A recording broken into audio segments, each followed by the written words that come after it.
Morning, Zoom. Can you hear me? Give me a thumbs up if you can hear me.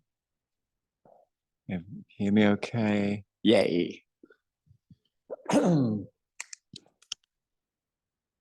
excited about the class today, actually. Yeah, quite excited to only have you guys.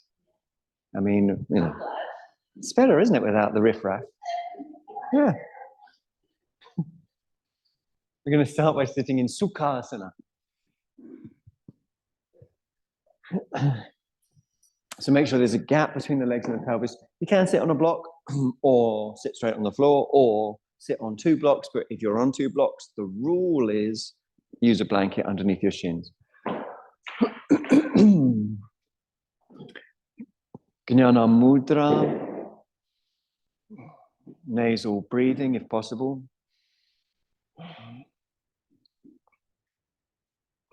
And we'll start with a reminder of Patanjali, or the advice from Patanjali. And of course, that advice about yoga postures is sthira sukham, steady and happy, steady and happy, or steady and easy, or steady and in a good space.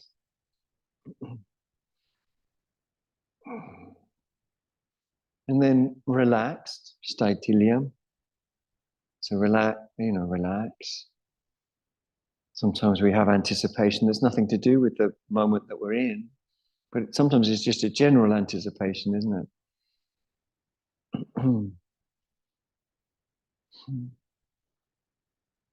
So the truth of the moment we're in is, excuse me, it's Saturday morning, it's sunny, this is the Brighton Buddhist Centre, it's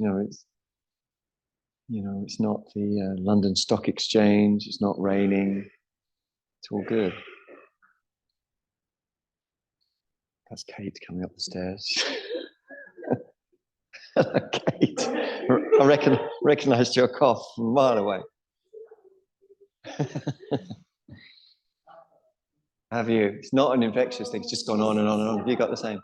Yeah, it's been.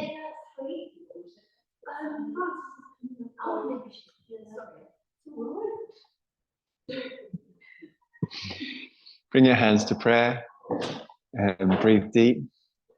So don't worry if Kate or Sue cough. It's not infectious, it's just a legacy. Is that right? It's asthma. Happened after COVID for you though, didn't it? You kind of stayed, yeah. Stretch your arms diagonally down, raise your arms up, and release the roots of your neck and fall in love.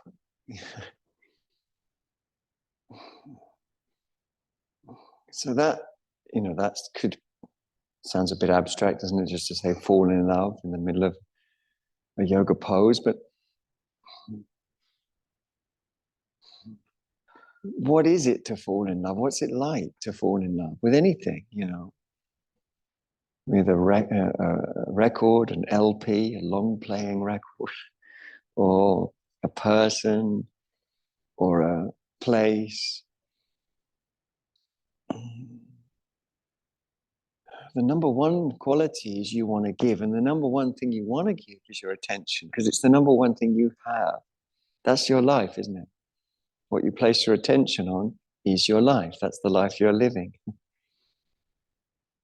So I say fall in love with this moment means through the mixed and changing and alive and buzzing and fizzing sensations of the moment, you can return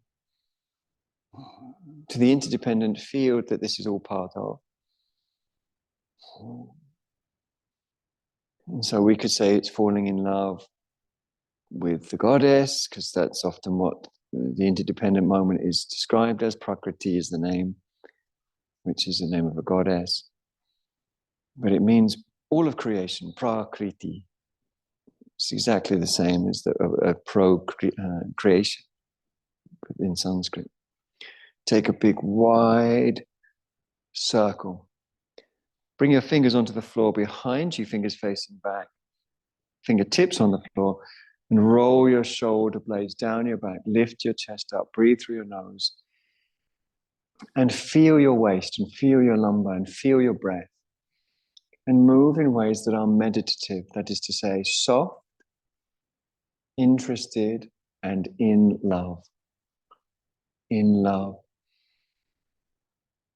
So in being in love makes you want to give. That we've ascertained is clear. And the giving modality, that's the best modality.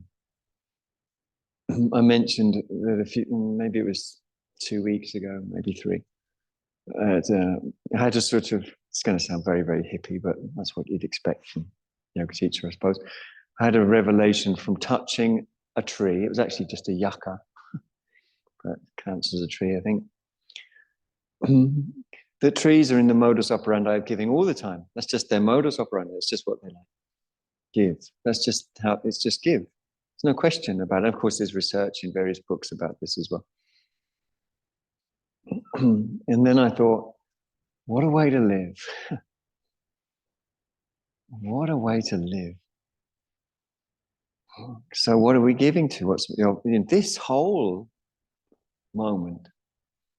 And a moment isn't a point in space between the future and the past, is it? A moment is all there ever is. This is always the moment. This is the living moment. And it's eternal. It doesn't have a future ahead of it. It doesn't have a past behind it, only conceptually. Inhale, lift up gently. Exhale, turn towards the sunny side of the room. Breathe without holding your breath. Meditate on the spinal column and imagine a central channel at the front of that spinal column that you would like to feel is spacious all the way along its length. Now that's a challenge, isn't it? Because and of course we could ignore, I'm not saying you have to do what I say, but it's just a suggestion, because I think it will lead us to something very, very meditative. So, and of course, this is how we find in tantric yoga and hatha yoga, similarly, focus on the central channel. Even if we go back in the Pali Canon, we find the Buddha, when he describes meditation, always saying, with spine erect. That's what he says every time. Sit with folded legs under a tree, in a solitary hut, in a cremation ground, with spine erect. And then he goes on to describe the meditation practice after that. So in that sense of space in the spine. And it's a discipline if you're conditioned to rushing, gripping, grasping by the pace of society, the rat race is sometimes called, or by whatever else drives us. Beautiful. Lift and keep lifting, turn and keep turning all the way around the other way. So this is Paravrita, Sukhasana. So following the instructions from the Yoga Sutra, steady, easy, relaxed, and focused on the infinite. That's 4 instructions, the only 4 that Patanjali offers towards posture. And even if you follow various other teachings and teachers, I think it's worth including the words of Patanjali, seeing as he wrote the Yoga Sutra,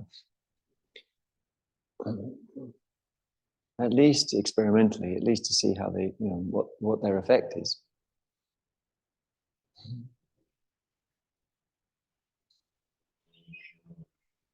And then meditate on the space in the central channel, the Madhya Nadi,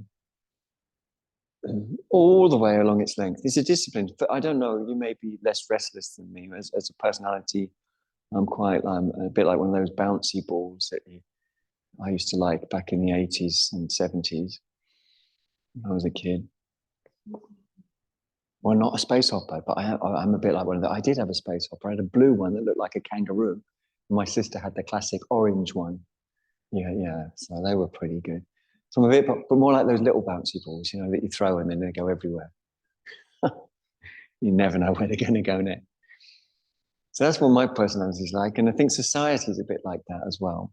So you might have some of that in your experience. So it's difficult to discipline that bouncy ball of a mind to actually pay attention, to not be taken by restlessness. Restlessness is allowed to be there, of course, but we don't need to be taken by it. So spaciousness in every part of the central channel. I find it enormously liberating because it slows me down. Okay, well done. Back to center. Breathe through your nose. Take 2 or 3 or 4 deep breaths. Take your legs into a wide stride. Oh, suddenly more Zoomers there. Morning, suddenly more Zoomers. I'll now call you. So we're coming into Upavishta Konasana. Now I think it's useful if you're sitting on a block to turn it so the corner faces forwards. And the reason I think it's useful is because then the thighs can drop. They're not being pushed up. And when the thighs drop, the psoas muscle can release. It releases down and up. The lower end releases down, and that releases the upper end up, just like dropping a stone into water.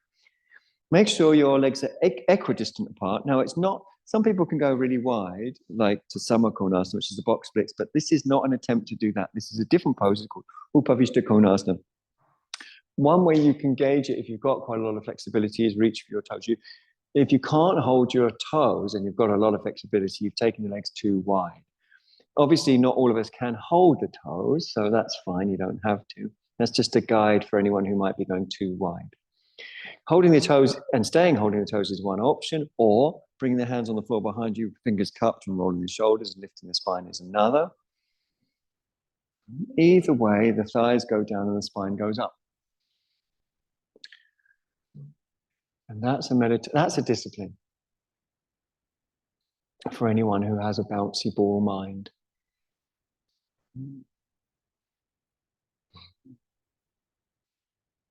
So we're not against anything in yoga.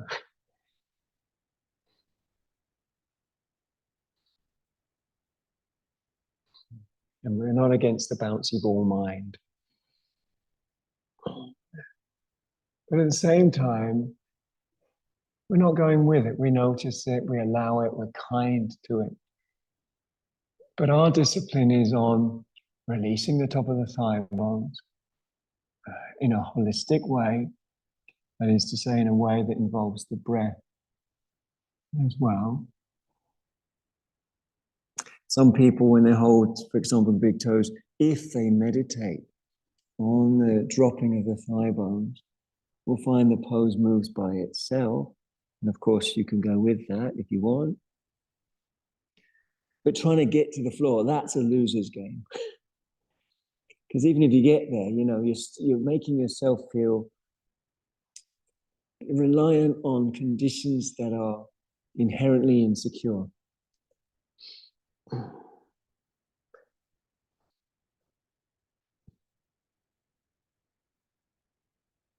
Wherever you came to, come up nice and easy. Bring your legs back together. And even if you're not sitting on a block, sit on a block now with your legs extended out in front of you. And then sweep your legs towards that side of the room, sovereign house. I salute you. And the shin of the top leg on the bottom leg. So somewhere there, on there, Bharadvajasana. So make sure you've got direct contact between your left leg lower shin and your right foot arch.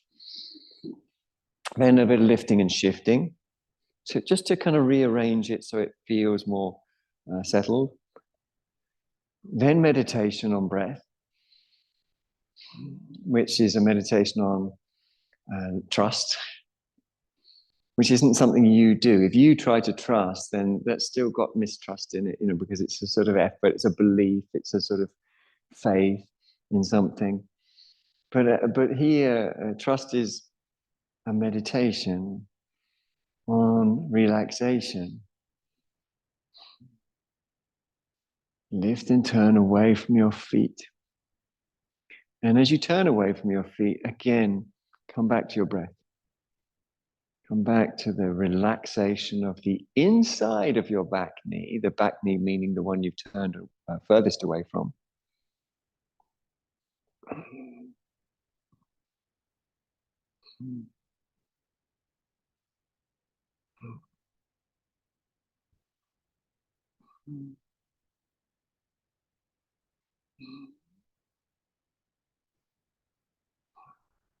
And just study the release, so relax your seat.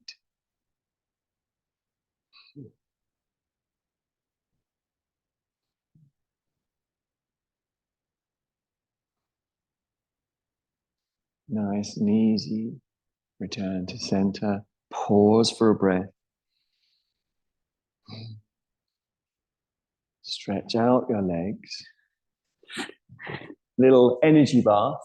So that's a vigorous rub down of every part of the body except your microphone, if you're wearing one. Every part. So you make sure you don't miss any bits. Even that bit that's hard to get sun cream on, it's hard to get that bit. Got to be able to do it. You can't rely on others to do the sun cream for you. And then your legs go over the other way, similarly. And similarly, you have the shin pressing in the foot arch. And again, you might lift and shift just to kind of arrange it just so. And then settling. So relax your seat. Staitilya asana.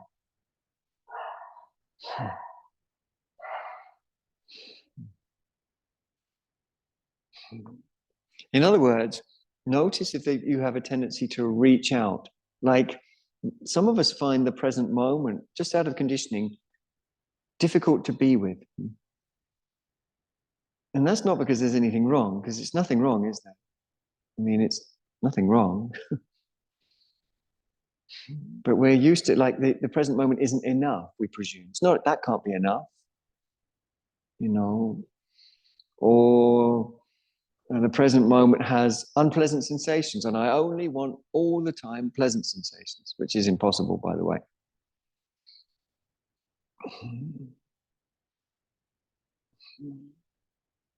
Or it's unpleasant to be in the present moment because the bouncy ball part of my mind is bouncing. I can really feel it bouncing. It's difficult to bear with. It's like it's so restless.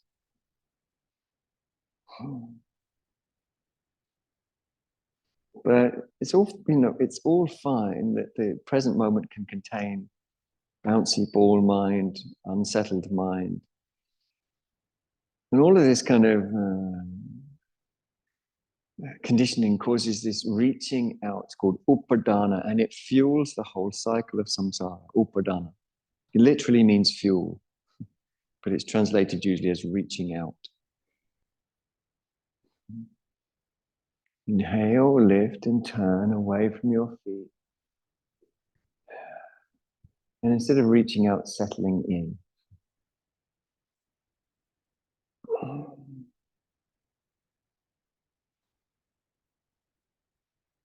So aparigraha is another way that we put it. It means it's the alpha privative, it's called. In other words, it's an A that negates what follows it. And pari means very, and graha means grasping. So it's like not very grasping. Not very grasping.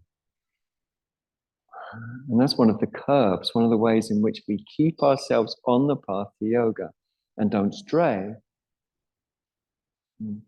Just as a road needs curbs to keep the traffic where it's supposed to go, we also need curbs so that we don't wander off the path and become again lost.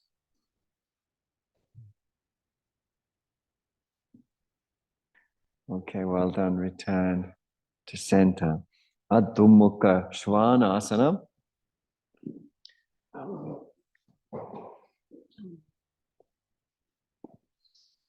Some of you might wonder, why does Jim always bang on about the pronunciation of this pose in particular? Adho Mukha Svanasana. It's because it's so very rare, even amongst people that I've nagged, to say it correctly. And not that, it's not a crime, is it, to mispronounce something? But it's just nice to take care. And also because the mispronunciations tend to say something sort of unpleasant. Adho Mukha Shavasana, as you know, means half-face corpse. That's like out of a horror movie, isn't it? Or Adho Mukha, or half-faced dog. Some people say that, Adho Mukha Svanasana. So when you're in Adho Mukha Svanasana, play with it. Play, play, play. Move your pelvis, bend your knees. But look to space in. Now, I finished my first teacher training course that I went on in Kathmandu in April of 1992. And at one point on that course, and I mentioned this last night, and I'm going to bring it back more often, I think, the other participants who were probably 10, 20 years older than me, were Canadian and were well-heeled, shall we say, said to the teacher, Sushil Bhattacharya, that Jim, he's quite spaced out, isn't he? And in my defense, Sushil Bhattacharya said, no, he's spaced in. And I just realized what a great thing that is, to say that. So we want to be absorbed. That's like, it's got a similar feeling to being spaced out, but the mind isn't just drifting through its samskaras. It's coming to focus here. So here and now, it means get every part of your palms to touch. Really feel what that's like. Really feel what it's like to open up to stretch your armpits right the way through to your groins, to open the outer and inner armpits, spacing in. Well done, everyone. Come down and sit in Vajrasana, which is kneeling, and for which you can use a block between the heels and buttocks if there's any problem with the knees. Breathe through your nose, rest one hand on top of the other. Let your breaths be expressive. You can feel how your ribs stretch, your diaphragm stretches, how oxygen comes into the body and prana comes into the body. Prana, of course, life force energy, being a combination of pra and ana. Pra meaning forth or very, similar to when we hear this word pro. People put on advertising for things, pro this, pro enamel, professional, productive. Similarly, it means it augments. Now we're going to come to our forearms next. So bring yourself down now to your forearms, as if you're holding bunches of flowers. And we're going to stretch the legs back, and just to support the body at a diagonal angle, meaning that your bum is not rising and floating as if the buttocks were filled with helium. Neither is your pelvis dropping and sagging as if your pelvis were made of lead, but just in the middle, the sloping line. Now, to help sustain it, we share the load. So let it move left, right, forwards, backwards. And we study it from a point of view of the living moment. Instead of a thing that we make it in our heads, it's a hard thing, it's a difficult thing, it's a liked thing, it's a disliked thing. Instead, open up to the way it is, the moment. Well done. Knees forwards, hands on the floor, toes tucked under, high heel kneeling, which you can just sit back if it's very, very strong stretch in your plantar fascia with the toes tucked under, or if it's okay, you can sit right up and breathe through your nose. So as I've often said, yoga isn't stretching. I had a friend who opened some studios, lovely studios in London, 3 of them he had at one point, and they were called Stretch. And I always wanted him to open another one called And Give, because the yoga poses represent a rich experience, whether that be stretching or strengthening. But other rich experiences are available. So other ways of practicing yoga are possible, many other ways.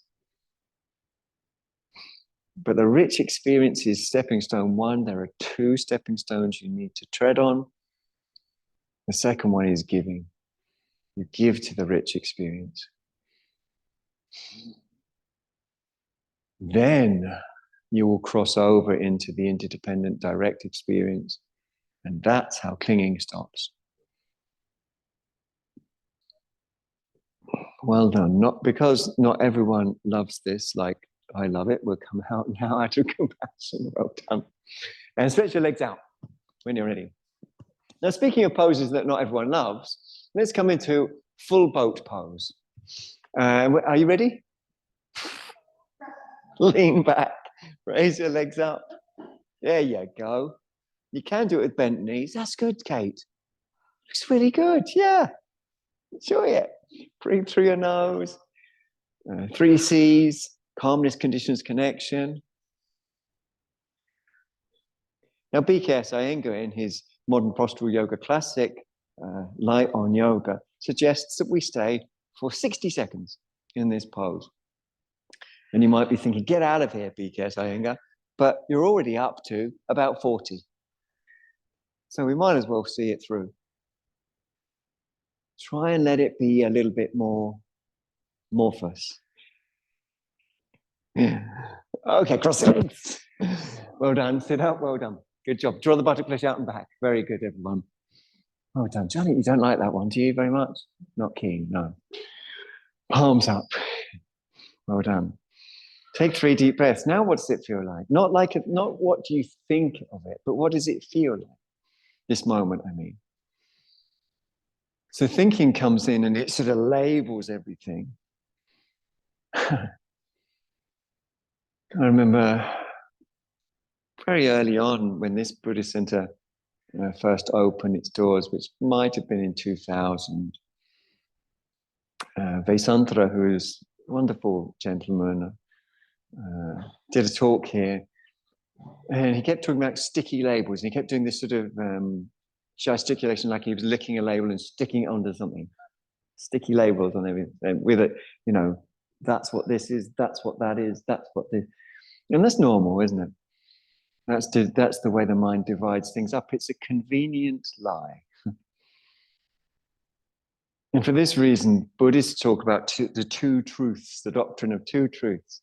One is the convenient lie. You, me, right, wrong, good, bad, in, out, success and failure,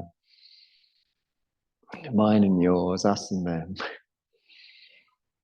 And that's how society kind of works. We all agree on these convenient lies and blah, blah, blah. Now, it goes way back in history.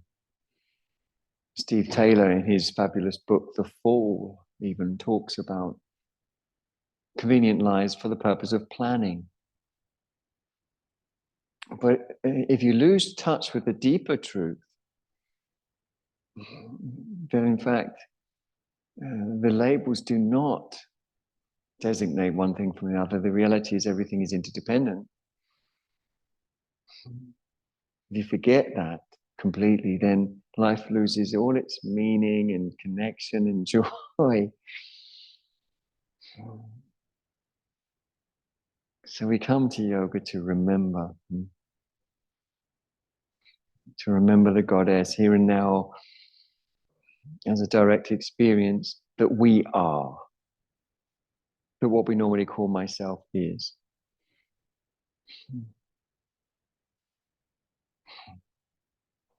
So we normally call myself my skin, don't we? Because we look in the mirror sometimes and go, oh, what's happened to my skin? It's getting old. My skin. Or we might name ourselves as our bodies, whether our bodies are well or unwell, my body.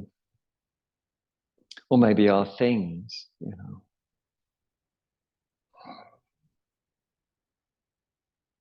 But the reality of anything you can label is its ultimate reality is interdependent.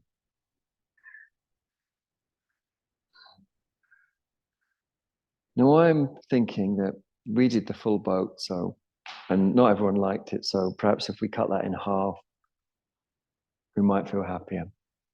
So we're gonna remember which leg we've got crossed in front of which. Stretch out your legs. Simple play. Good job. Hands behind your head. Roll back by 60 flipping degrees. And raise your toes up, level with your eyes. Good. Trembling's allowed, by the way. And let there be a bit of movement if you want, if it's helpful. Sometimes it's useful to pull a face or to, curse the pose. Hang in there, Janet. All righty then. Come on out. Cross your legs. We've killed her. We killed one of them. Change the cross of the legs, the other cross. Well done, everyone. Draw the butterfly out and back. Make sure there's a gap between the legs and the pelvis. Sit up tall in Sukhasana. Remember, Su means good in Sanskrit. So that's nice. Nice if you're called Su, isn't it? It's a win-win. So Su means good.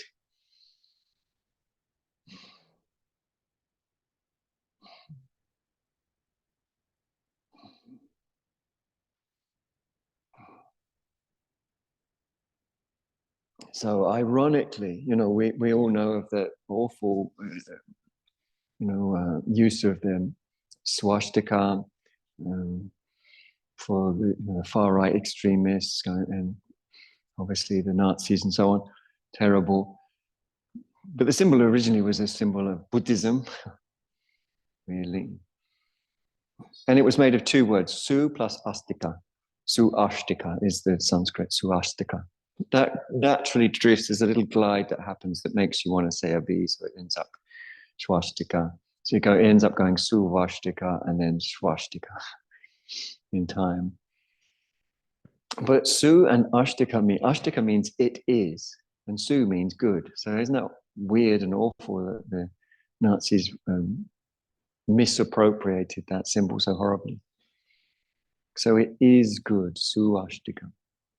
And sometimes this pose used to be called suashtikasana or swastikasana.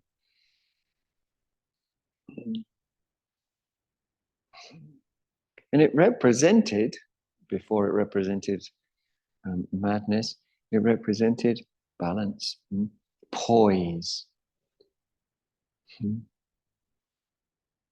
other words, the mind not reaching out to this or that or the other.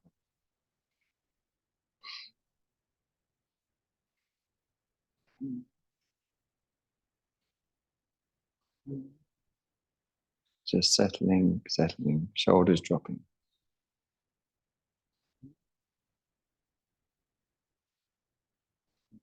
Okay, wiggle your fingers. And we're going to come out of that cross-legged position. Now, if you've got 3 blocks, I'm going to ask you to employ them. If you haven't got 3 blocks, well, there are more here at the Buddhist Centre, but at home you might not have more. But you can use anything that just builds this lift up. So 2 might be okay for 1 or 2, but 3 ideally. I'll just show you what we're going to do. And we'll take it from there. I'll get a 3rd one first. I'm running. Running back. Old man running. So This is what we're going to do. We're going to bring ourselves to squatting on a brick block. We're going to bring our arms underneath the shins. We're going to lean forwards until our heads come onto 3 blocks, and we're going to attempt to lift up our footlings. And that's all. So it may be that 3 is too many. You might, depends how long your neck is and so on. And so hopefully, you know, you'll have a bit of fun at least. So I've lowered mine now to 2. So I found I could go lower. You're going to bring your arms underneath your shinlets. These are anatomical terms I'm using. Underneath your shinlets. And pressing against your shins, you just lean forwards, and you can lean all the way until your head touches your 2 or 3 blocks. And then you attempt to lift up your footlings. Good job, Janet. Well-raised footlings. And you just take a few breaths like that.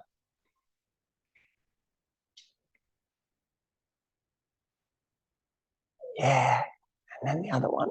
Yay! Good job. Isn't it? Yeah, yeah. Then the body remembers. Exactly. So to what purpose does it remember that? Looks great, Kate. Well done, mate. You were on time, you weren't late. Great. Okay, sorry, I just got into a bit of a rapper, a bit of urban sort of guy. So you can also try that without the blocks, bringing your arms underneath your shinlets. Again, I'm using the correct anatomical terms today. And then you'd lean forwards, and you know, if you, without the block in front of you, but leaning forwards, and then when it gets to the point where you think, oh my God, my face, then you lift up, you push up. That's all.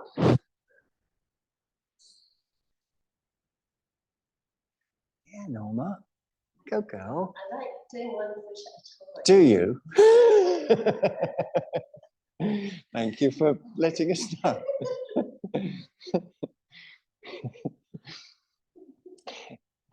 Good job. You don't need to do it all day long. That's enough, isn't it? You've had enough of that. Now, lay on your back. That much you'll be glad of. Lay on your back. Civil play.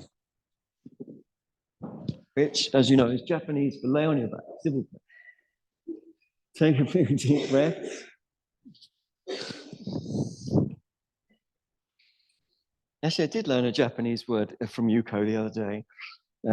I was telling her about how in the Hatha Pradipika, and I think maybe a couple of other Hatha texts, I'll have to check, but there's this usage of this expression, shanai, shanai, which means, like, take it careful, take it easy, you know, be aware.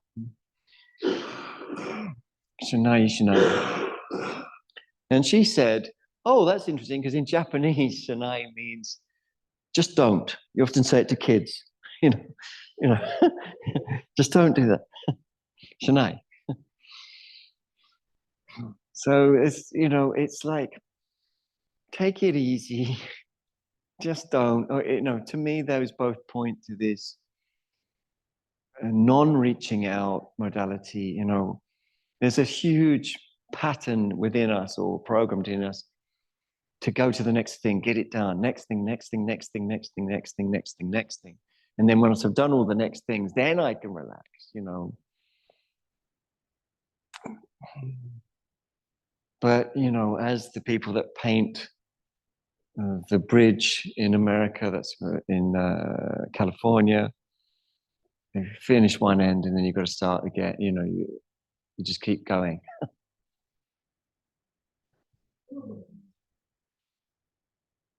Now raise up your legs. We're going to reach for the little toe side of the feet and take hold of them.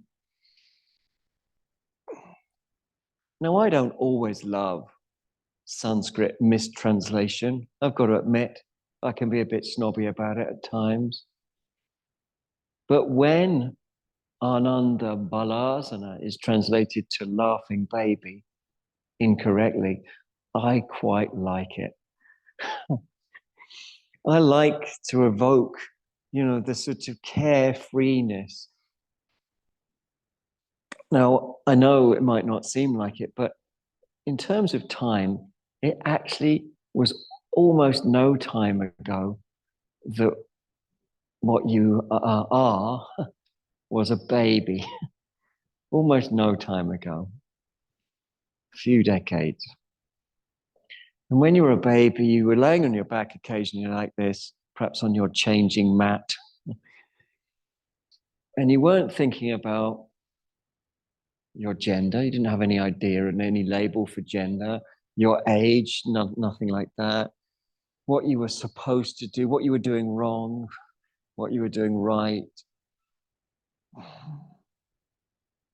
It's just a general sense of this all being a field. We get educated that this isn't a field, that you're a person and there are things that good people do and bad people do, and decent people do this and on and on. And before you know it, you believe it. But let's roll around a bit and see if we can remember that open mind, carefree mind, and the very soft body that goes with that. That maybe, there's very little resistance. Obviously, they haven't got much muscular development, but there's something else as well, They're not tense due to gripping ideas and opinions. So roll absolutely freely. Absolutely freely.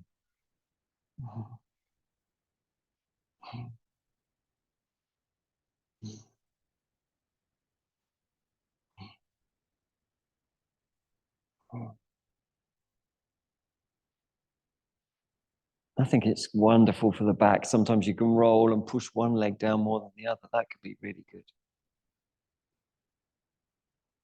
I'm so fortunate.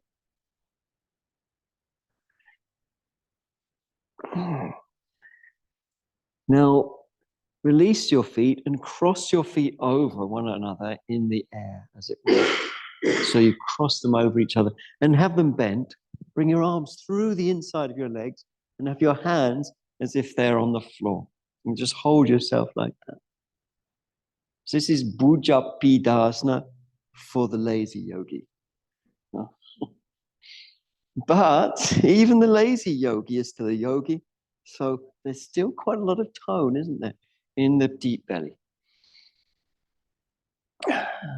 There's still opportunities to release through the breath, areas that are holding more tension than they need to. For example, your neck.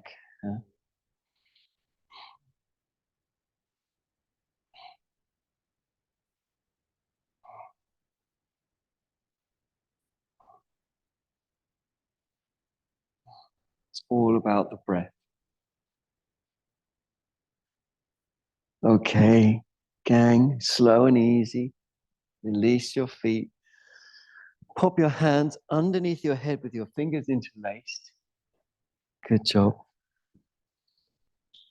And take 3 or 4 deep breaths like that.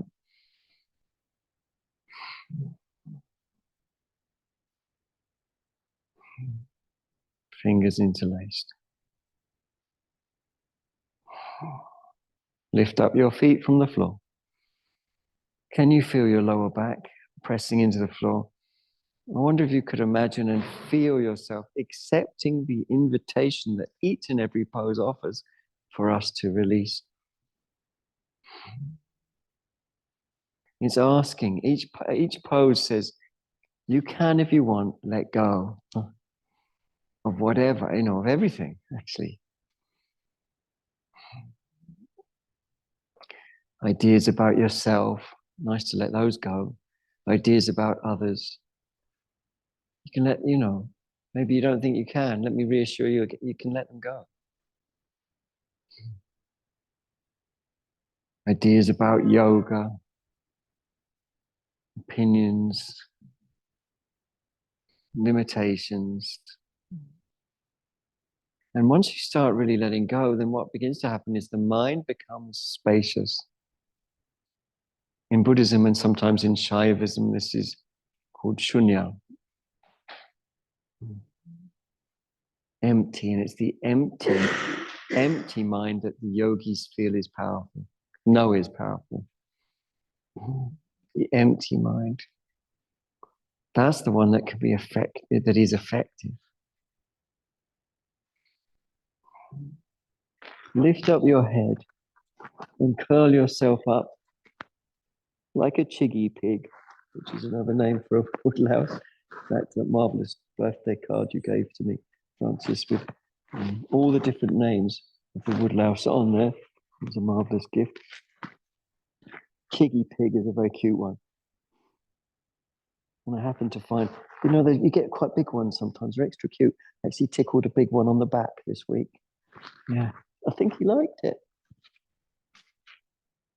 Okay, come down. Nice and easy. Feet down. Let me hear a deep breath from you. Maybe a few deep breaths. So the letting go is called nadi shodhana, cleansing your nerves. Allows people that come into your field to be seen as they are, rather than as people have told you that they are, or that you've based on how they were, or that you've expected them to be according to what they're wearing, or what their age is, or what their job is. You can allow, when your mind is open, you allow everyone in as they are in this moment. You don't pigeonhole them or, try and make them fit into anything that's pre-described. So it's a real gift. The open mind is a beautiful, beautiful thing, and it allows you to be spontaneous, and it allows the world to be spontaneous too. Lift up your feet, open the angle at the back of your knees to 90 degrees, lift up your head. Take the elbow that's furthest from this side where the Buddha is, and the knee that's closest towards each other. Then extend and contract the other leg 3 times. Don't slip into exercise mode. It's still meditation. Then you go the other way. 3 extensions. Your elbow doesn't have to reach your knee, of course. It's just the direction, the trajectory. Once you've done 3 on each side, you return to center. Your head comes down, your feet come down, and then we hear a deep breath from everyone. Sigh like exhales. So we're beginning to learn to trust in openness, emptiness, spaciousness, rather than, as we've been taught, the people that teach us the wrong stuff are people like Baden-Powell, who formed the Scout movement, who said, the motto was, be prepared. But the yoga tradition says, be empty. It's like the opposite of Baden-Powell. Be empty. And of course, their agendas were different. So walk your feet close to your bum. Lift your bum up. Hands are still under your head. Feel free to play. Shake your pelvis, bounce your pelvis, tilt your pelvis. But loosen off your lumbar. Loosen off your lower back.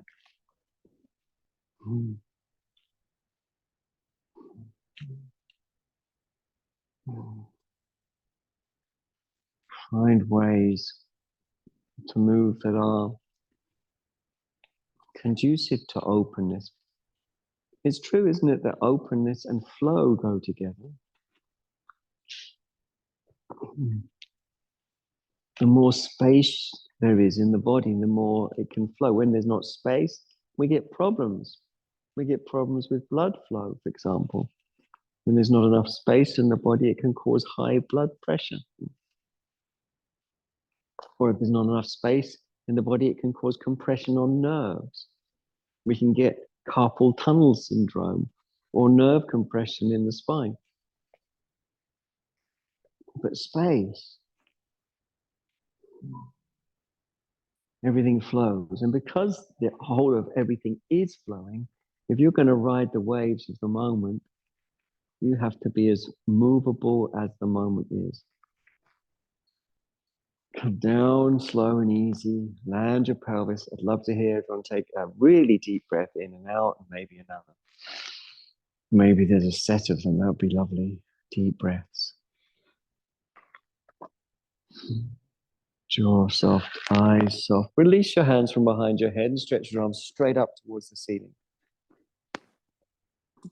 Then lift your feet and stretch your legs straight up towards the ceiling. Feel free to sway the pelvis, to swing the legs, to wag the tail. You know, whatever works really. Wiggle if you wanna. 2019's Vajrasati Yoga catchphrase. Still not died out yet. Opposites move away from each other in terms of the leg and hand. So you choose opposite leg, opposite hand, moving away from each other towards the floor. Imagine that they were connected by a strong elasticated band. And really try and imagine that. Really try and imagine. And then you can bring them up and down, imagining you're stretching and then releasing the stretch on that elastic band. It may be that you go as you go up and down. You may go lower or not, but what I really want you to concentrate on, if you don't mind, is just seeing if you can imagine you're stretching a band, that their movements are completely connected. Any movement of the arm and leg and moving together to stretch out an elastic band. Then bring your arms and legs back up. Feel free to wag your tail, move your feet, whatever you want. Take breaths. And then similarly with the other leg and arm. It takes me a while to really feel that my imagination and physical experience are tied up together, and that I can feel that I am actually stretching and then allowing to release this elastic band. You might find it's easier to do this on one side than the other. So this is very good for your brain hemispheres.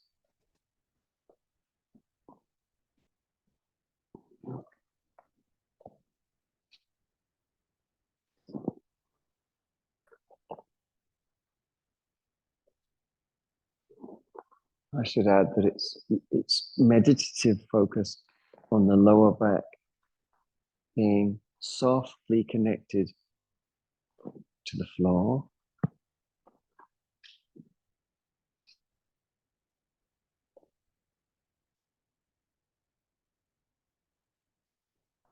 When you've done a few of those, then again, let the legs return. Now we're going to sway the arms side to side.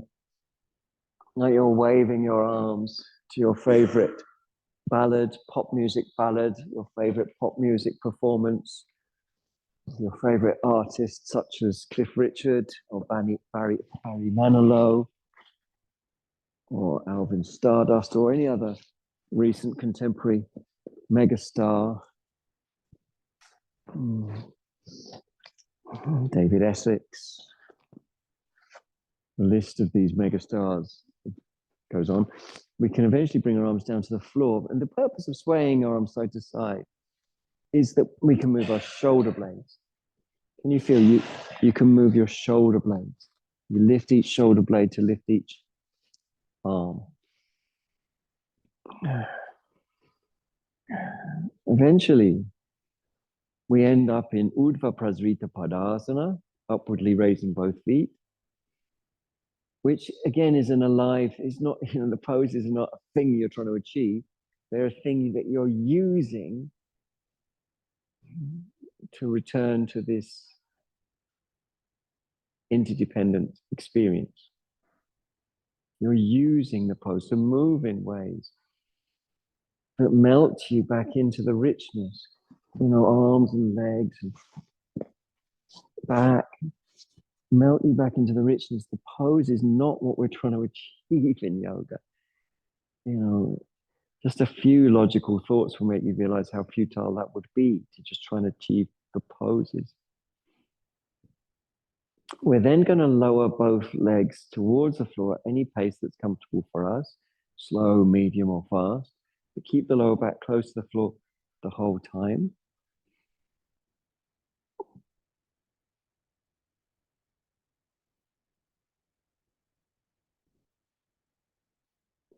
When you land, you let your elbows bend and legs fall away from each other, and you really just melt. Like the most melted you could be, just melt.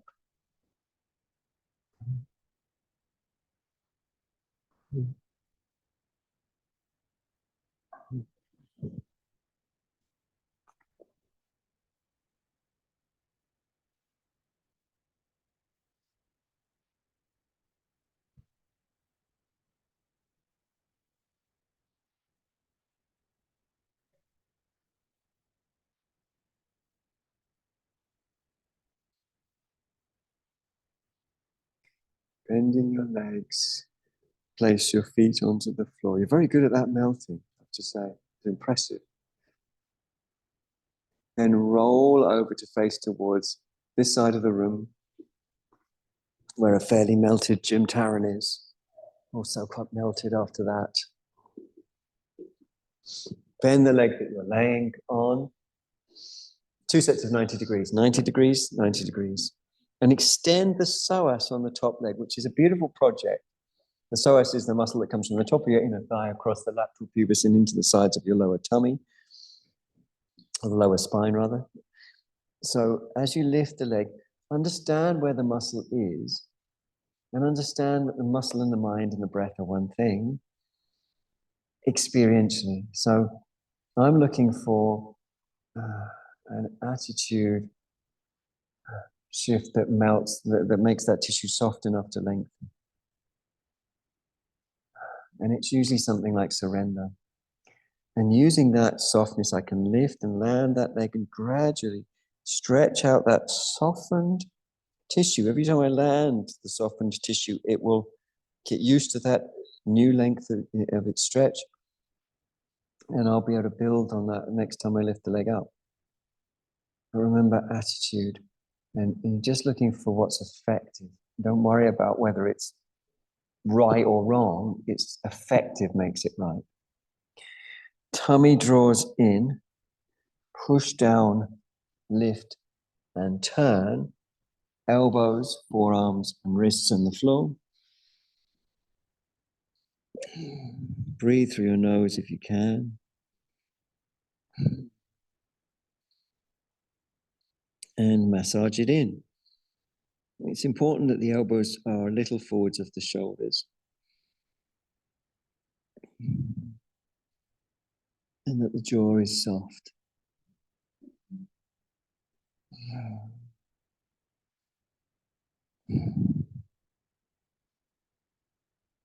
There are two other stations we can add. Well, let's all try adding one of those at least and see how we go. And that is to take the same arm, or sorry, it's the arm that's closest to the bent leg. It's not the same, it's the opposite. It's the one that's closest to the bent leg. And then extend the fingers forwards of that arm. And then just walk the fingers across the body. And you're going to get a big old stretch that isn't yoga yet. A rich experience, be it a stretch or strengthening or any other kind of rich experience, kiss on the cheek from someone you like, soft sun on your face, sparkles on water, only becomes yoga when you take the second step. So feel the rich experience, but then give to it. Usually that's done through the breath. In fact, I'll say it's always done through the breath. Give through your breath.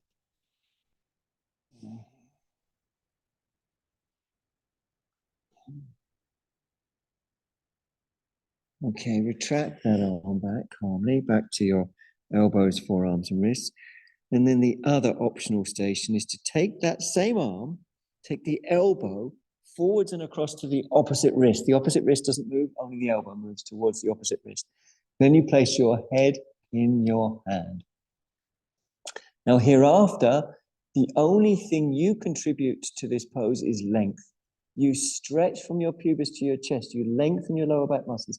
And as a result, the muscles, as they get longer, begin to allow the release. As you begin to twist, the arm begins, the weight of the head begins to take the arm towards the floor, but it's all about, from your point of view, length. Just keep focusing and refocusing on lengthening as many layers of soft tissue as you can feel.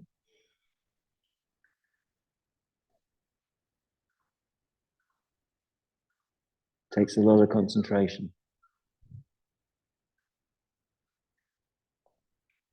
Coming up calmly, top leg on top of the bottom leg, well done. Come up from the side. And slow and easy, because those are big twists, turn around so you still face this side of the room, where this marvelous Buddha and this handsome gong, which sounds dreadful, but looks lovely in its position. Looks so beautiful, doesn't it? You'd think it was going to sound lovely. But it sounds like some horrendous death knell or something. It's just, yeah, it's very loud, but it's also got loads of crossed tones. I think it was built more for A, sellability, and B, sellability. It was just, it looks like, doesn't it? Yeah, we love the look of it very, very much. But you might have a different opinion. I'll ring it for you later. You see what you think. you don't have to touch it really gently. Maybe. Sorry. No, please. We should discuss it at length more.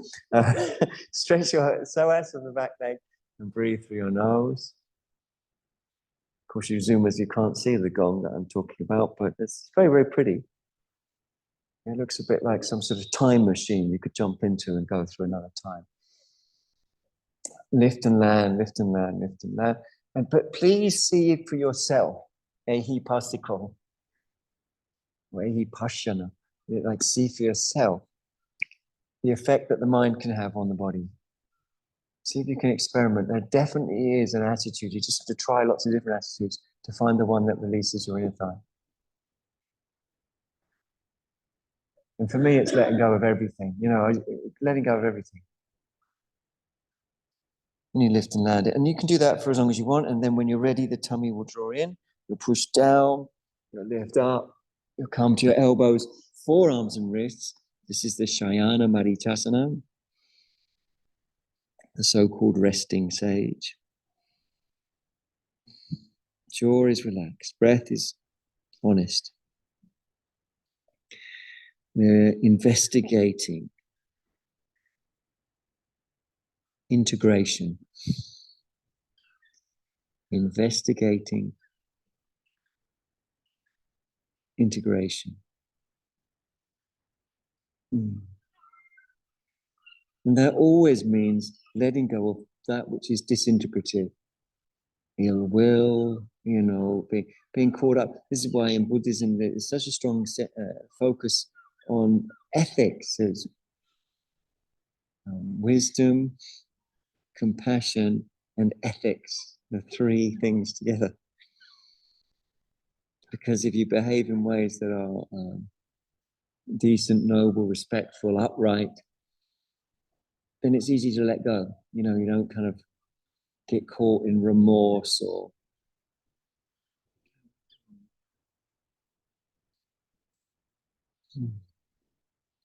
again, if you want, you can take the arm that's closest to the bent leg and extend it forwards and just walk it over the other. And you get, if you walk it far enough, and you can also stretch your other leg, you'll get some sensations that are rich enough to eat you. I say it again, I'm going to say it really close to the microphone for those at home. Rich enough to eat you.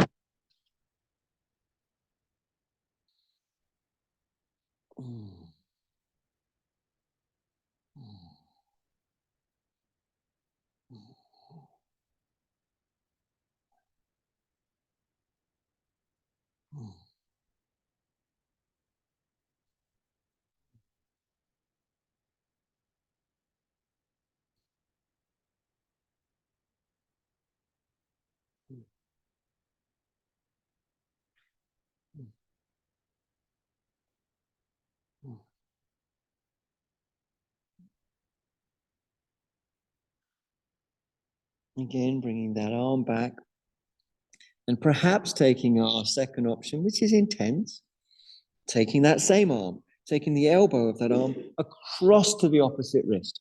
That alone is enough. Then you rest your head in the hand, and then it's about length. So I suck in my tummy and I pull forwards to the ribs, but I also feel into my back. I feel into the skin, into the superficial fascia. And I do everything I can to softly, integratively elongate. Elongate.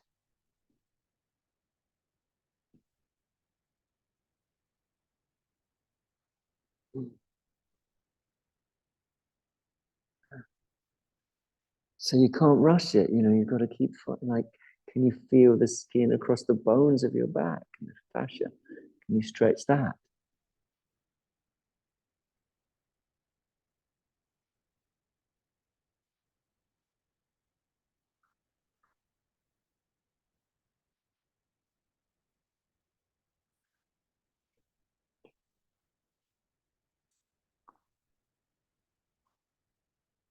Well done. Coming up calmly, feeling thoroughly wrung out. We're going to, we're going to sit on either a brick block or a short end of regular block. So you've got a brick block, sit on that. If you can, and move slowly because you've had a big old twist. If you can, then sit in Siddhasana. Siddhasana. This is Siddhartha behind me, Siddhartha Gautama. So you can hear the word Siddha from the root Sid, S-I-D-H, which means to accomplish. So a Siddha is someone who has accomplished, an accomplished one. So this is called Siddhasana, the adept's seat. Drop your shoulders, lift your spine. Breathe through your nose if you can. Relax your seat. Relax your jaw. I'm going to push 3 ohms with the older pronunciation aum, from the base of the projected central channel, the base of the central channel, all the way up through the central channel to the crown of the head and beyond. So we're going to do that 3 times together out loud, but please do your best to imagine that the sound is moving from the base of the pelvis where it starts up through the imagined central channel, all the way when it gets to the M sound, that should be around the nasal area, make it even more nasal and push it up out of the crown of your head. Do your best to visualize it, that's part of it. Okay, let's take a deep breath in.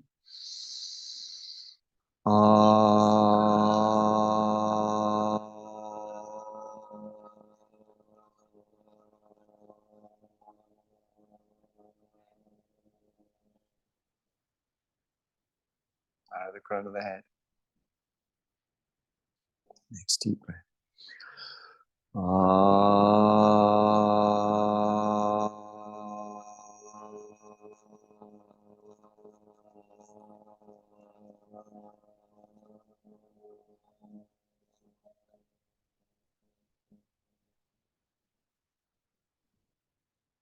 The last one, the deepest breath of all.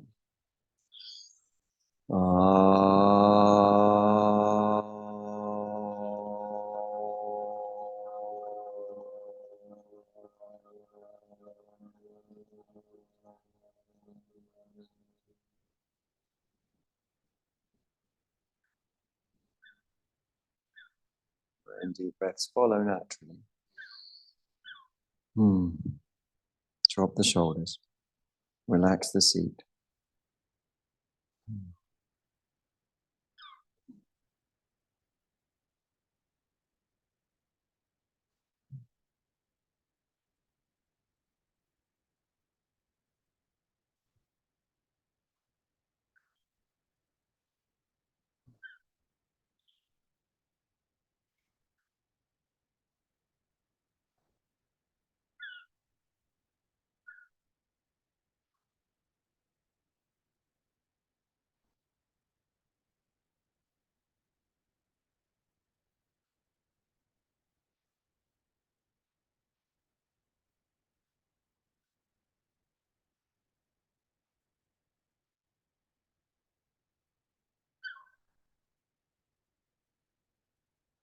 We're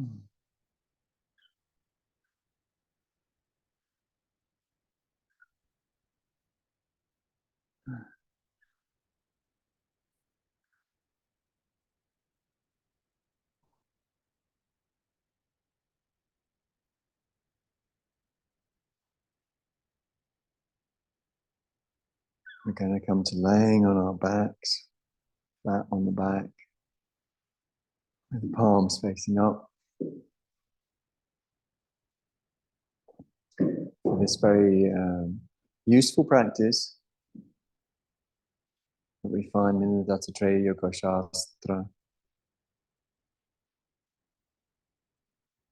And I'll just quote directly from the Shastra and some of the commentaries of some versions.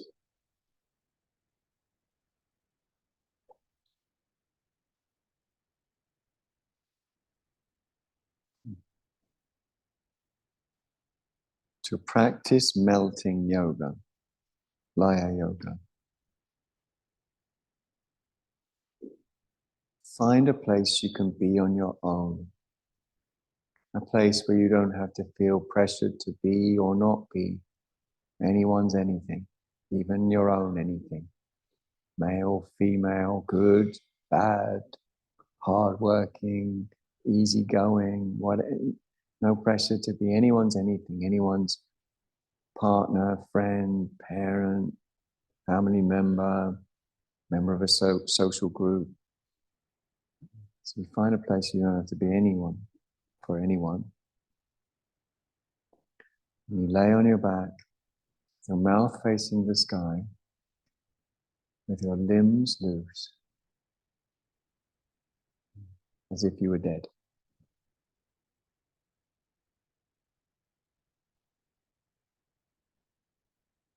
And before you know it, everything that we stressed around, grasping, naming as me or mine,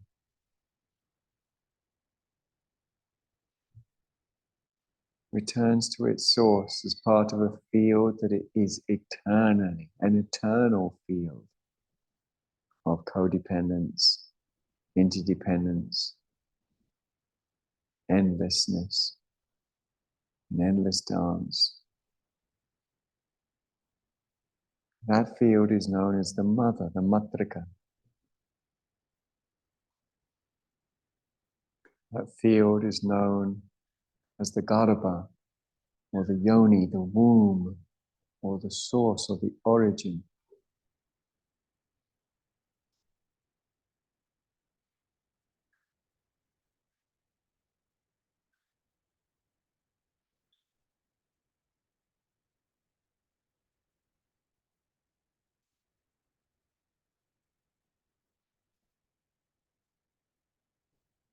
That field is completely open.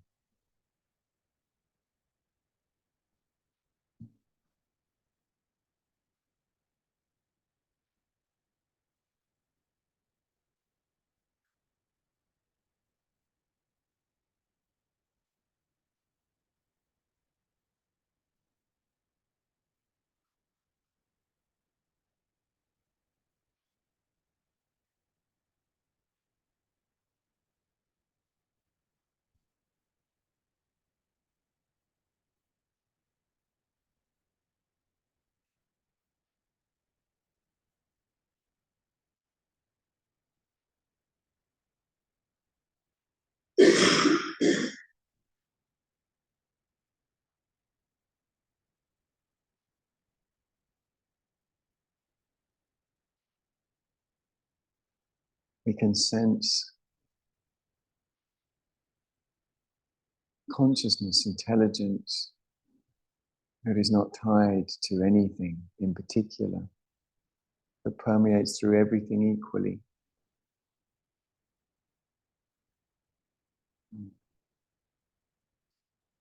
And is the true reference for I am.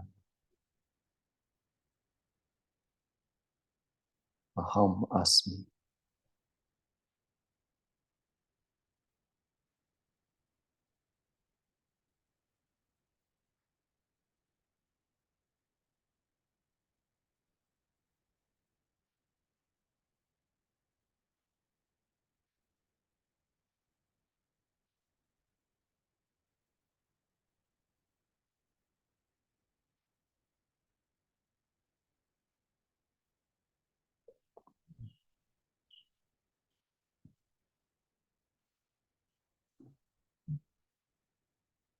Wiggle the toes and the fingers and take some little stretches.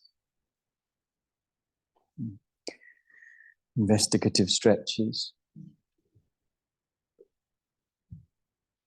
And when you feel ready, it's really nice to bend the legs because you scoot the buttocks under and then take a really deep breath to let the lower back release totally into the breath.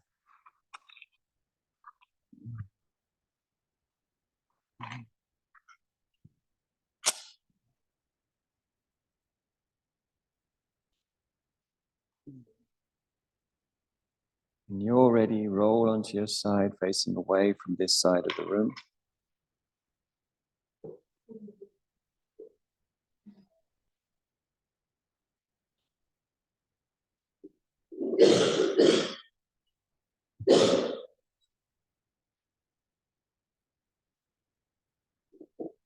And when ready again, roll once more to face towards this side of the room.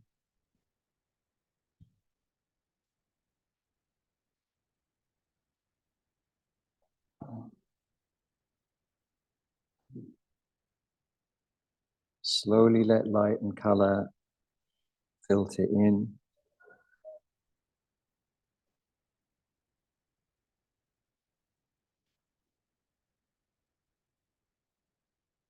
When you feel ready to come up,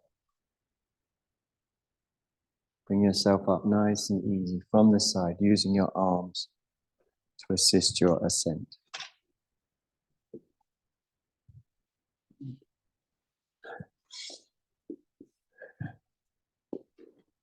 Hands to prayer if you want.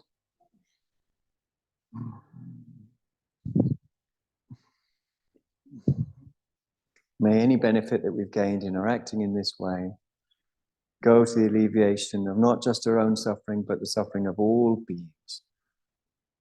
Om.